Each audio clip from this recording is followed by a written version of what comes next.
What is good, y'all? It's GG man. It's your boy SmooveGotGame back with another Detroit Tigers rebuild video, baby. And today we're getting to the American League Championship Series here against the Tampa Bay Rays. So if you guys are ready for it, make sure you hit the like, comment down below what you guys are feeling about the series, and subscribe if you're brand new to the video. Show that love and support. Road to 1K. Let's get it.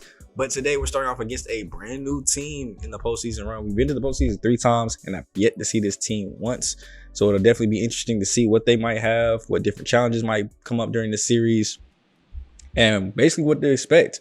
I don't even know if we play that many regular season games, or at least show them on the channel as far as playing against the Tampa Bay Rays. So from what I looked at from the roster, it looked like a very strong team. If you guys missed the roster check that out at the end of last video, so you can also see how we got to this point, got out of the American League Division Series and got to the Championship Series. A lot of really good games in that last one, so make sure you guys go check out those videos. But today, we're focusing in on these first 2 games here, as we are back at home and playing right in front of these home fans here to try and get a good 2-0 lead. You know, we have home field advantage, so the first 2 games will be here. The last 2 games will be here, the middle of the series in Tampa, which I still wonder if that's even like home field advantage. Because, I mean, as the road team, if you even just win 1 game, you're going back home with the chance to win yours. Like, I think they could have broke it up a little bit differently.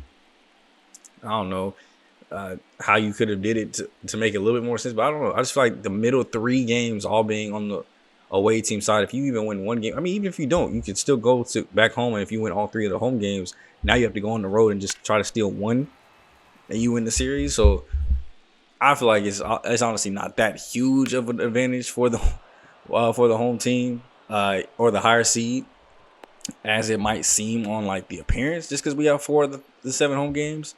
But here it looks like Keith Clemens actually diving for the ball ends up getting hurt again in his abs. That boy needs to do core work or something, because it's always his obliques, his abs hurting after a dive.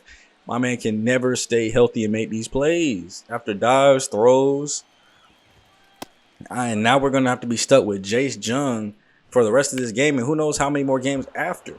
Now, Jace did do great off the bench during the regular season, so it might not be a bad thing, and he actually has better defense than Keith does, so it helps out on that aspect. But we'll see if that has any effect or any role playing, at least into this game here today, as we're getting things kicked off with Trey Squadda coming back on the mound for us, as he had a great game 1, almost had a complete game shutout in the American League Division Series. Make sure you guys go check that video out a couple of videos ago. But here today, starting off a little shaky as we got runners at first and second, but get a great ground ball over here to Guerrero to Jung. Back to himself for the double play to end the inning there. So 2 guys get on base hits, get an easy fly ball and ground out to go to end that inning though. And that'll bring us up with Shane McClanahan. 2 starts for him, 0.64 ERA, so he's played fantastic. Probably only giving up 1 earned run in those 2 games combined. And we'll have to today look to put up some offense against him, as our offense has been playing great. We've actually scored a lot of runs in this series. I think the first series alone, we scored somewhere around 15 or so runs in all 3 games. So yeah, the offense has been killing it. Make sure you guys, like I said, go check out that last series, both videos, so you can see exactly how the offense was out there operating. This is going to be a base hit that gets into the outfield past the sliding first baseman. He tried to go in and scoop dive that one up. Did not work. And I'll lead us to Morris Jones being on the base passing. You know that man is a steal threat. Wanted to wait the first pitch in case they got scary. They actually do it on the second pitch with a pitch out here, and the perfect throw down that doesn't bounce to him, and they get Morris Jones at second base. Great way to read that. I was trying to wait the first pitch because typically they throw the pitch out there and then they kind of calm down after that one before you don't do anything. They did the exact opposite and kind of read into my mind. And now I feel like that's a bad omen on the game. We already get caught stealing, had a great chance to possibly move up some runners around and get an early lead. Gets erased immediately. And Vladimir Guerrero will be coming up with nobody on now, no RBI chance, so they can pitch to him pretty strongly, but they still somewhat get cautious around him. Like, even when they get down 2 strikes, they just get him to try to chase mostly. So when I go down 0-2 with Vladimir Guerrero, it kind of gets pretty easy to know at least the next 2 are going to be straight up balls. The next one, though, try to time this one up perfectly. It's up on the ground to the shortstop, and we'll end the inning 1-2-3. So no big run scoring opportunity like they had. But now also to Tariq here. We're going top of the second as MJ Melendez is up. He's kind of struggled this postseason. 2.17 average. As he chops this one on the ground to Jung, who makes the easy play over to first base. And then we have Isaac Paredes. You guys gotta let me know if I'm saying that name correctly. He is batting 500 this postseason, and that will only go up from here. Curveball left up in the zone is out into the bullpen as that's gonna get down. Solo home run is first of the postseason. It took all the way to the championship series to get one, but he finally finds him one with 408 feet out into their own bullpen. That's an early lead here, and we can hope that previous postseason trends do not come up in this game. As you know, they always say, whoever scores first wins. That gives them a 62% chance of winning this ball game. So we do have to calm down, though. It is just one run. We've seen our offense score way more than that in all the games we played. So the worrying does not have to come in just yet, but we get a piece of the shoulder there from the last batter. Brock Jones takes this one out to right field. Green heading back to the wall. He'll leap, but not in time. Just didn't have the speed to get there to rob that one, as he probably could have pulled it back in if he had got there in time. 338 feet, just an inch over the wall. If that was an inch shorter, it would have been a double. Instead, it's his first home run of the postseason as well. And the Rays go up 3-0 here. As that still shouldn't worry us. I mean, only 81% chance to win, but that's got me worried about my bullpen because we still have yet to get at. We only have one out in this inning, and Tariq is looking like he might be struggling. So as far as long relievers go, let's try to get Matt up first.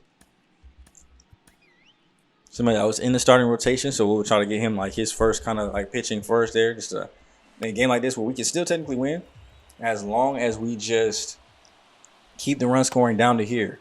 In all the games, we still scored more than 3 runs, so offense can come back and carry this game. We've seen explosion outings, even in the regular season, where we score like 8-10 runs in an inning, or 8-10 runs in a game.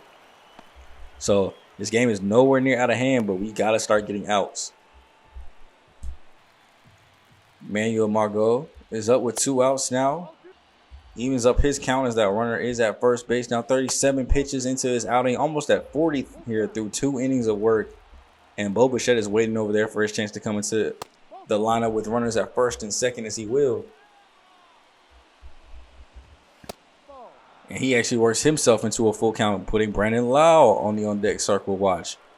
As now we're up to close to 45 pitches here. As that one's going to get called a ball as well. Back-to-back walks. And Tariq, I just don't think he has it today. Matt Manning is not ready to come in. So we're going to do a little mound visit to try to get the control back under the wraps.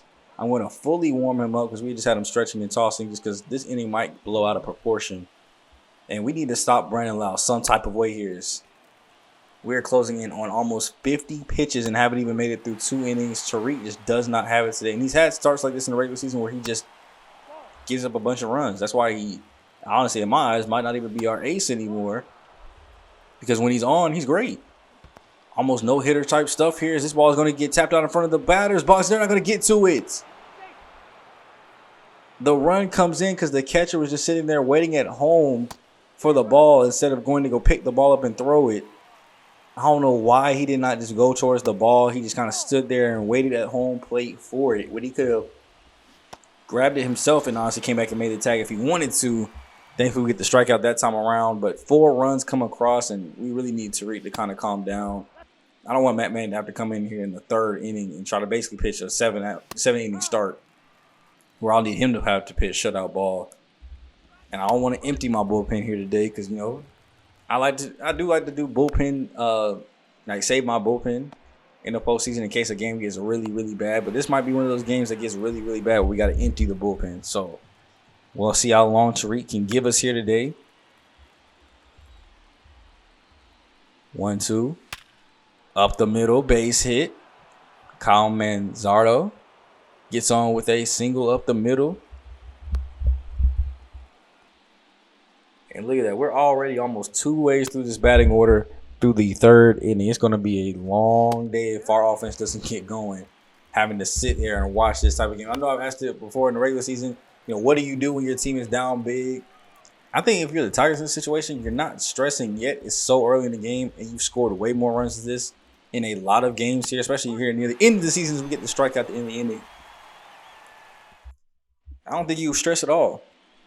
Now here, as we jump ahead to the 7th, as we still have no offense, now we've already switched over to Matt Manning, who's 25 pitches into his day here today. As I think we were able to squeeze out 4 innings from Tariq. and still looking strong from a pitching standpoint. Still not yet to get another run in here. They said pitcher's tired. I think I checked his stamina because he's only thrown 34 pitches. I think that might be just an automatic base message because he still had plenty of green. Like, he wasn't even halfway through his stamina. So he's completely fine. We're not even worried about that message there. As this is going to be a ball that might be able to get down in the gap. It will land in front of the bad dude. He's going to have to play this one off the wall. He plays it pretty slowly, though, as the runner's going to go ahead and come around third base and be able to score with ease standing up. And just like that, they get more offense before we even get our first piece of offense. It's 5-0 now for the Rays. As Kyle swings and misses through back-to-back pitches and then pops this one upstairs for what looks to be out number 2 as Ford settles underneath it. And still have the runner at second base to worry about. Brock Jones, who's 1 for 3 on the day, getting 2 good calls there. All 4 seamers upstairs. We finally get a call that goes our way. 2-1. Chopped on the ground. Jace Young's going to have to make this play. He dives in the hole, throws over to first base. Not going to be in time, but actually saves a run. As that was a slow roller, so if that had got through the gap, that probably would have been another run there. We're going to take a mound visit here as Matt Manning is starting to look like he might be losing his stuff a little bit. Even though that message, I mean, it came up and said he was tired. He has plenty of energy. You shouldn't be worried, but we're going to get Jerome Mantle up just in case. Maybe that warning still does affect the pitcher, even though his energy isn't low, because he has been missing his spots here recently. As we just need to hopefully just get one more out here, though, before any other runs come across. We'll turn over to the top of the lineup and probably change pitchers as we get the strikeout there on the upstairs heat from Smith. And we'll finally take a look back at our bats that we haven't seen since really the beginning of the ball game, as these boys have been shut down. Shane is still in the ball game here in the bottom of the 7th. And we can only hope to finally put up some runs here as we need something. Now, we have put up runs late. You've seen plenty of times we come in on critical situations in the 9th. There was that one game where we flipped the script from 3 to 8 runs, which is a 5-run swing. So we could tie this up in 1 inning. If the bats get going, mainly if, you know, the show starts actually rewarding us for our good timing. That's something I will talk about too. You know, break the fourth wall real quick. A lot of times when I'm playing this game, and I feel like, you know, it's probably everybody that deals with this too as well, but like it just feels like so discouraging when it happens. You'll sit there and really be timing up pitches all game. You'll get good swings every single time, and then like this one right here, good swing, finally getting it to work. That'll be a automatic double over the wall for Jace Young. But there's been so many times in this game alone where I had good swings just like that, and it was a ground ball out, a pop out, which is even probably the most frustrating thing. Swings and misses, fly outs, guys that have high power getting good timing, or just early, just late, and they're just sky high fly balls, while their team is able to get these doubles, triples, and all this stuff here. As we get a fly ball to the outfield, I go a little bit too early here, so we're not going to be able to cash in on any runs, unfortunately, which does suck, especially when you're down this much. You don't want to make mistakes like that. We got to try to answer that right back. So Morris Jones does that plenty well as he gets a base up the middle out past the stretch glove of the shortstop, and he'll actually go ahead and cash in both those runs. That should have came in already. So now it's 5-2 finally, thanks to some offense getting going. And it's stuff like that, though, that does cause the frustrating part of the game, is they're going to go ahead and make their pitching change. So while they do that in the background, it's just frustrating. It's like getting a green release in 2K and you don't make the shot. You're mad and have a clean pocket, you throw the ball and the ball just misses just because. And then it says down below, good accuracy, perfect pass. Like, you time it up, you're seeing the ball well, because there's literally nothing else you can do. There's even been a couple times where I've had perfect swings. Literally at that point, nothing else you can do. It's a perfect swing. A line drive right to somebody, a ground ball on the ground, a fly ball out. Still, I'm not saying that every perfect swing needs to be a home run, but a ball in a gap, a hard hit ball through the infield, I timed it up perfectly. What else did you want me to? Did you want me to be late? I'm assuming because it's perfect, that's where I should have been swinging it. Like, that's the timing that I should have had for that location, that pitch, and everything. So stuff like that does kind of get frustrating to me. Now, what doesn't get frustrating to me is seeing old faces that struggle for us, so that hopefully they can go ahead and sell and be a part of our team. Here's Matt Brash comes into the ball game. Now, I think he was the one that actually did turn his season around, though. When he got traded to Tampa, I think he lowered his ERA back down under 3, playing in their ballpark instead of ours. So they bring him in here to try to go ahead and shut down his former team, as he already gives up 2 back-to-back walks to Guerrero and Torres. But he's in a situation here where the tying run is at the plate, and that's Riley Green with no outs. This is a line drive ball, curve ball that'll get down for a base hit. And just like that, Guerrero doesn't have enough speed, so we will stay bases loaded here, but it'll bring up Andrew Vaughn, who's already 2 for 3 on the day, with a great opportunity here to at least score 1, at least get us within 5 to 3. If we can get a sac fly here, a sac fly on the next one, and then maybe a 2-out hit, that would be the perfect scenario, honestly, to at least tie up the ball game. As we swing over the top of the circle change, probably well early on that one. And we have to settle with 1 out there as Fernando Gonzalez gets a 4-seamer upstairs that he's laid on, pops this one sky high. It'll be gloved in by second base. We just go ahead and see if they'll go for it here as the runner at first was taking off for whatever reason. I don't know what he doing. But no throw in to try to cause an error. And they're actually going to go to the bullpen despite getting 2 back-to-back outs. I guess maybe the stamina was running low. Say bringing a fresh arm, Gio Richard, who has a terrible ERA. So, you know, I love when I see bad ERAs from bullpen arms. And Jace Jung has been clutch before. We'll see if he can do it again here. Bases are juice for you. 2 outs. Full count now as that changeup is in on the ankles.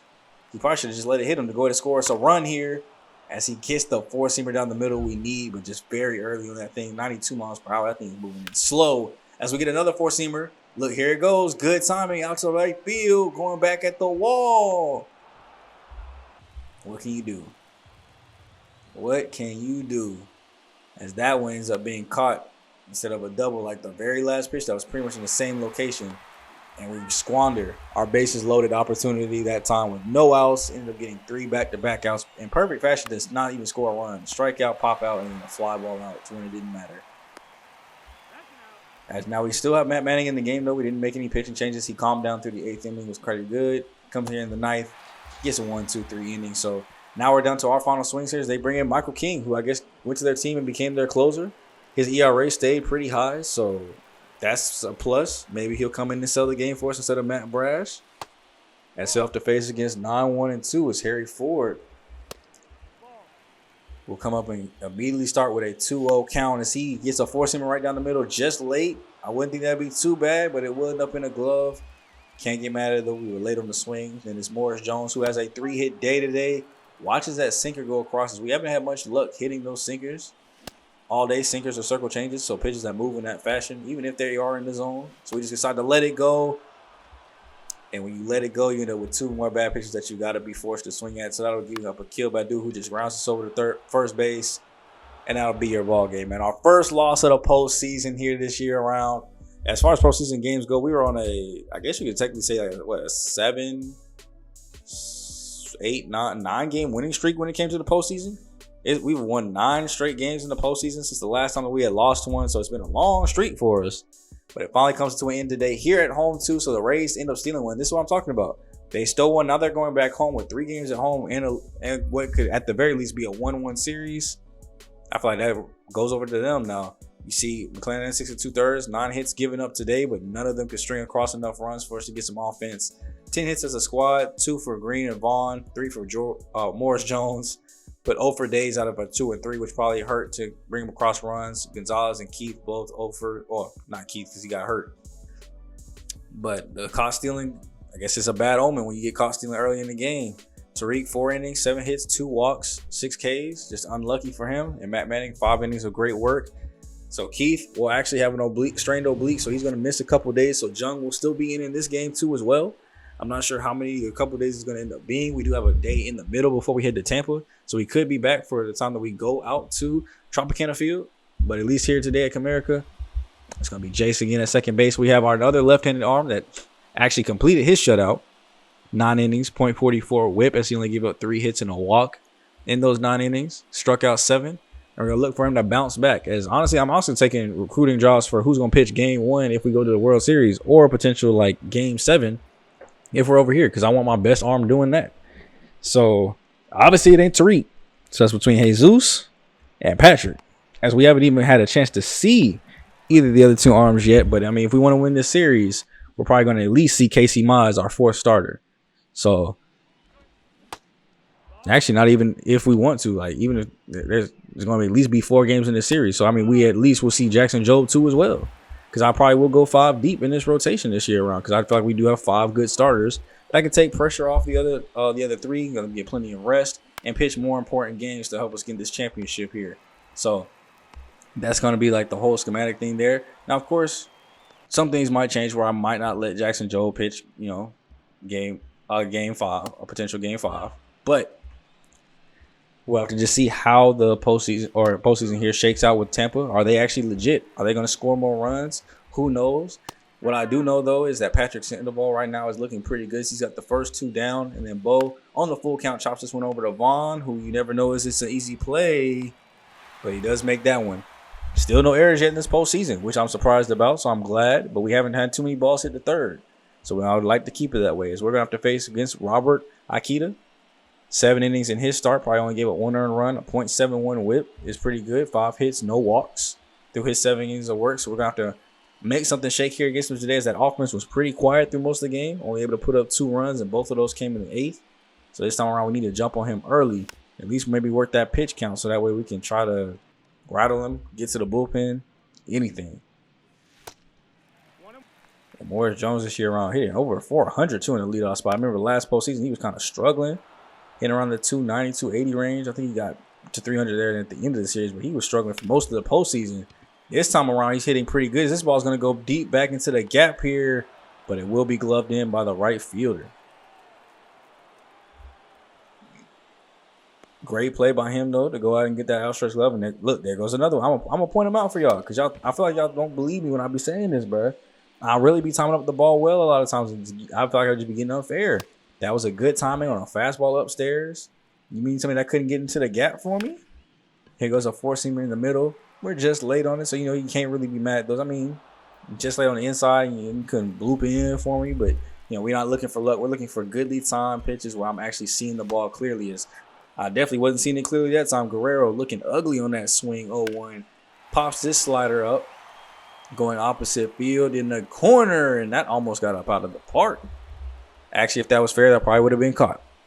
And then gets hit off the shoulder blade because the pitcher got scared for almost taking his ball out of the yard. So now he'd rather face Torres, who has been doing good this postseason as well. 313 average, 665 OPS, and only has 1 RBI, though, from his standpoint. But he's actually played just as good as he did in the regular season, which I'm surprised about considering how he did last season. Look, there goes perfect, right on the ground at second base.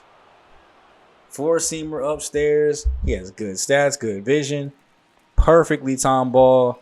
Ends up right to somebody it shouldn't. What more can I do? Riley Green.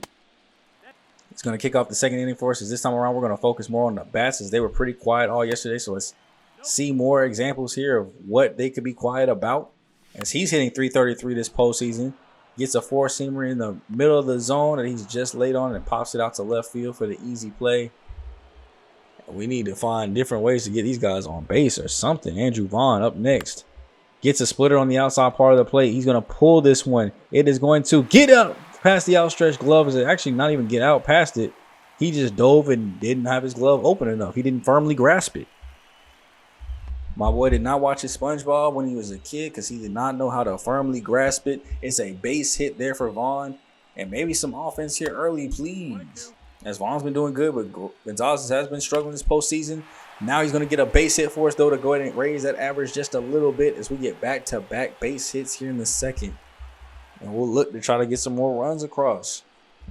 Chase John gets called one upstairs. Works it up to a 1-2 count now as we're going to go ahead and jump ahead as he tries to even it back up. Trying to get him to chase on the 2 seams, not going for it. 4-seam, he's not going for it. Full count.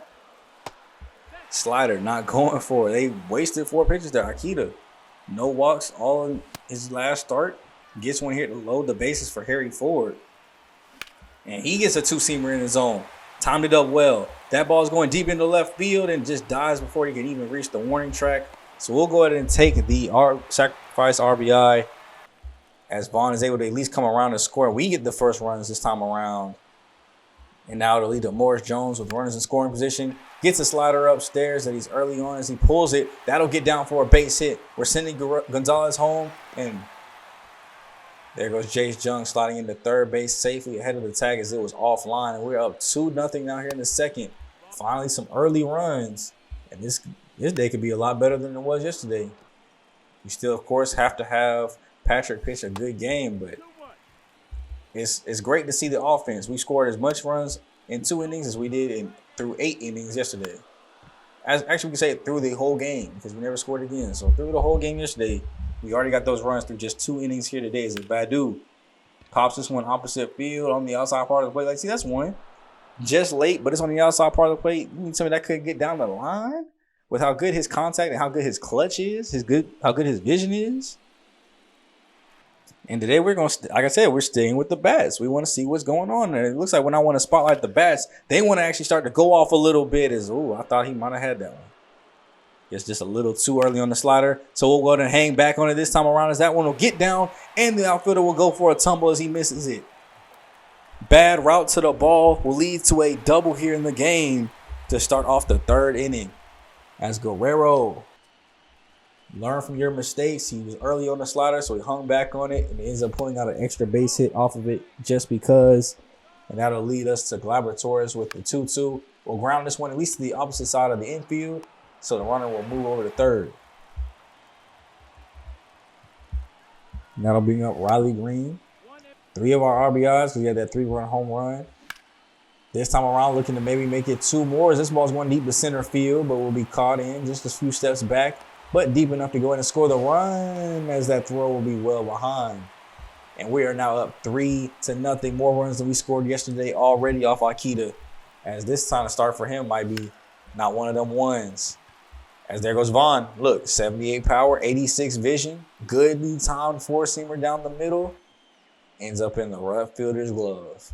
I don't know how we do it, or what we do to deserve it, but it happens sometimes. As Patrick against Brock. As we are in the top of the 6th now, finally clearing some way through, as Patrick has been great here today. 62 pitches through 5 innings of work. And he still got these boys at 0 runs here today. As that one's going to be low and away. 2-2.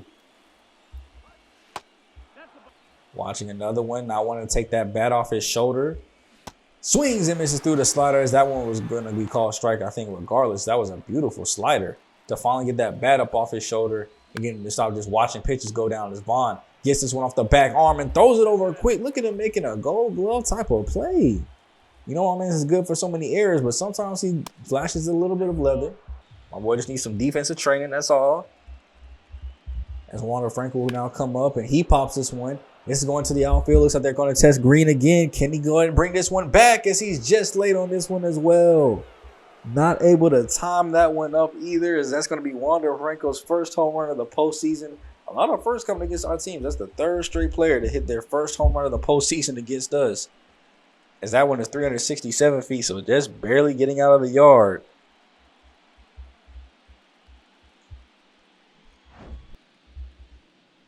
And the inning will continue. It's 3-1 now. So, I mean, it's not like we have a huge lead here. It's just 2 now. So, the time run is in the on-deck circle at all times. We would like to get that 1 run back, or at least keep it this close. And we're in the postseason, so stats don't matter to me that much. I'm not necessarily going to push and force out the start for Patrick if I don't need to. If we can go set up man and closer to end this game, I will. I'm even looking at 7th inning options just in case. As Mason Miller will come in for them. He's pitched 4 2/3 innings. 3 strikeouts compared to 1 walk. And we're going to look to try to get some more taxing runs off him, as he hasn't given up too much. With such a low sample size, I'd imagine he's only given up 1 earned run through those 4 2/3 innings. So we're going to look to make it 2. Vaughn finished the regular season with 104 RBIs. So great season for him too, especially hitting out of the 6th spot for a majority of it. 412 average in this postseason as he chops this one right over the pitcher's head. But the shortstop will come in and get it and have plenty of time to throw over because Vaughn is slow. But there goes another one. Good timing. He has vision. He has power. He has contact. And end up as a weak little chopper. And then we get a curveball here. This one timed up well. This one gets down in the gap. Sometimes we are. That's when I feel like we get our run support. When the show actually works, is that throw was actually a lot closer than I thought it was going to be. Great triple there. Fernando Gonzalez, as he's in there at 3rd base. And funny story about that, I actually, when I was running him to 3rd base, I really thought that was a kill Badu that hit that. I don't know why. I just thought Vaughn went to kill Badu. But then I looked over, I saw 77 speed. I said, when did kill get slower? And then realized that, no, that's Gonzalez. But he ends up scoring off that sacrifice hit there over to 2nd base. Harry Ford grounds us over to shortstop. This will be an easy throw over to 1st. But we do get that 1 run back for us. And this is now 4-1, and we'll stay with the offense. But yeah, I feel like when we get the offensive explosions is when the game actually works how I feel like it should. And that is, if I time it up well, they should be hits. Now, I mean, that might not be real life. You know, people probably time up balls with, like, look, there goes a slider that we actually get a base hit off of.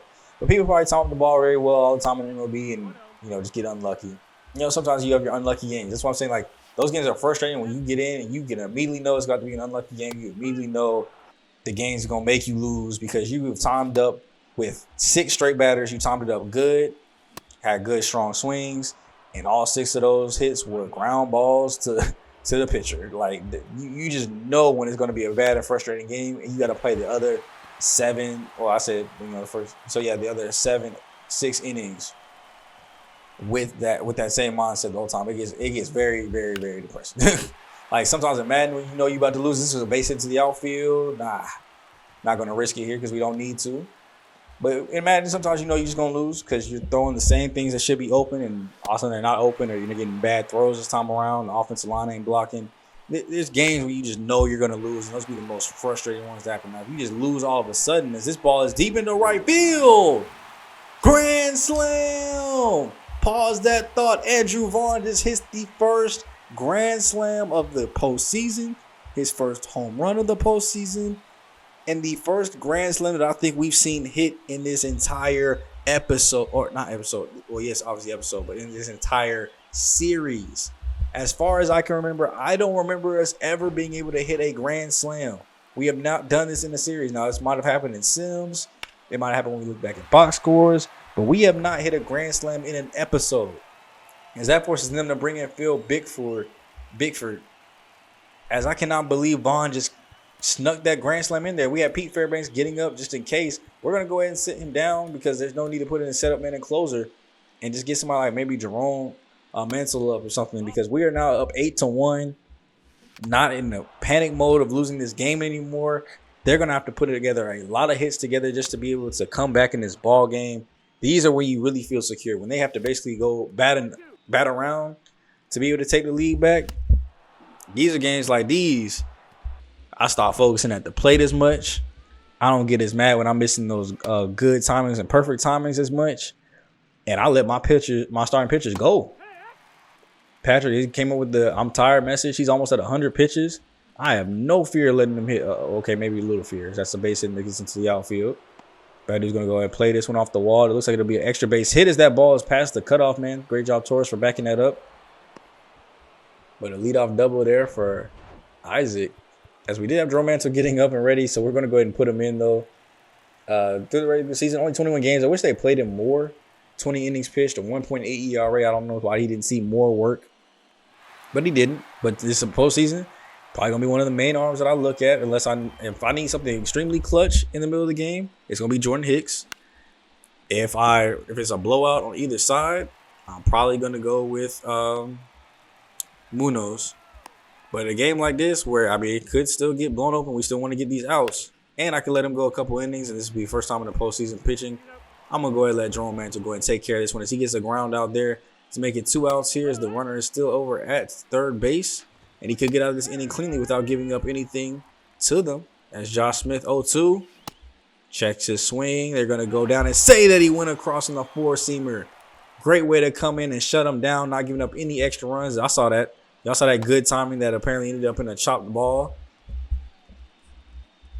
Well, yeah, at this point in the game, we're up 8-1. We're just looking for any extra insurance runs here, as Jace Jones looked pretty good this postseason, batting .333 already. And he's going to add to that average as well as add to that home run total, as that ball is gone. No doubt home run, the first one since the Rays hit one as their first home run in the last game. As that ball is 421 feet. I think that's now the longest one this round. As goodness gracious, Vladimir Guerrero, put that forehead down, as that's going to be the first home run of Jace Jung's postseason career. This man just he comes in and amazes me every single time. He has unknown power. I don't know where it be coming from, but it almost seems like when he does come in to fill in for Keith Clemens, he's hitting a home run at some point during that episode. Now that gets us our one run kind of back that they answered that we didn't really want to give up earlier. So now it's 9-1. As we're looking to see if we can get a 2-out rally going to get anything extra here. Is a kill. Let's get this one in towards the gap, as that's going to get down for a base hit. Help raise that average up as he's down there 273. That would put it probably around 290 maybe. I don't know. There's a lot of, that isn't that big of a sample size right now, so that could actually drastically jump it up near 300, as that ball's going to be deep out into the outfield. Unfortunately, bounces over the wall. Now, see, with Vladimir Guerrero, that man has a lot of power. Why is a perfectly timed ball down the middle of the plate not a home run? But Jace Jung smacked one out, no doubtedly, with less power. It just don't make no sense, bro. Like, I feel like a perfectly timed should be like a green release. That probably should guarantee a home run if the guy has power. If the guy has power and vision, like I'm talking about in the 80s ranges for both, then I feel like that should be like a guaranteed home. But I digress. As we go back to Jerome Mantle going in and finishing this one out for us. They're down to their final 3. Now make that 2 outs as Guerrero takes it over to first base himself. Manuel Margot will watch that one upstairs. Jerome trying to close this thing out for us. The submarine pitcher looking great as always. Pitch number 11 gets hit out over Green's head. He's going to go ahead and slow down though and grab that one off the rope. And they're down to their final out here. It's Bo Bichette. Not the Star Wars character, but the great Rays bat, as he is 0 for 3 here today. Looking to try to spark some type of ride to keep their game going here and possibly steal 2 from us, but it doesn't look like it will happen, as that strikeout on the 4-seamer right down the middle. My man swung right through it, and the Tigers do not allow themselves to go down 0-2. They come back to even up the series 1-1 and will head to Tampa with the series tied. So with that being the case, you guys, you know next episode is going to include games 3 and 4 in Tropicana, and we'll set things up to see what kind of series it could end up being. Will game 5 be an elimination? Will it not be? Who knows? But Akita, 5 innings, 6 hits, 3 earned, and a walk. Giving up for him. He'll take the L. Patrick Sandoval, 7 innings, 10 strikeouts. That boy is amazing. 4 hits and 1 earned run. Giving up to the Rays. That means Jerome came in and didn't give up a single thing the entire time. Andrew Vaughn, 2 for 4. A home run, 4 RBIs, 2 runs. We had a lot of multi-hit games here today, as nobody was able to go ahead and kind of stop either one of these 2 guys. Between Jung, Guerrero, Akil had a 2-hit day, Gonzalez, Vaughn, a lot of 2 hits. Ford still going 0 for 3, somehow batting over 300 still. And then Jung, Vaughn both hitting their first home runs, 2 RBIs for him. Vaughn's up to 5 at the 6th spot. Morris Jones is up to 7 out of the leadoff spot. So that just goes to show how good the bottom of the order is hitting here today to be able to allow something like that to happen. And then Jerome Mantle, 2 strikeouts in his 2 innings of work. He looked fantastic, which will lead us into the Tampa Bay series going over to Tropicana Field. Keith Clemens is no longer hurt now. And looking at his stuff, he's not as good against lefties, especially compared to Jace Jung. So I think what I'm going to do is I'm going to actually let Keith go in against righties, Jace bat against lefties, and we'll start with that kind of split. Obviously, with him not having good durability, that might help him stay on the field too. As you can see, the Dodgers are actually up 3-0 over Milwaukee, looking like they might go for a series sweep here, as they only need to win 1 more game, and I think that would be in LA too, because the Brewers are the higher seed. So they told both games in Milwaukee, and they're back at home with 3 games with a chance to close out the series. I think that one might be wrapped up before ours does. So next time out, we will have Shane Baz. I think that's how you say it. Shane Baz pitching. 1-0, 1.93 ERA. He'll be going up against Jesus Luzardo. 1-0, 1.13 ERA.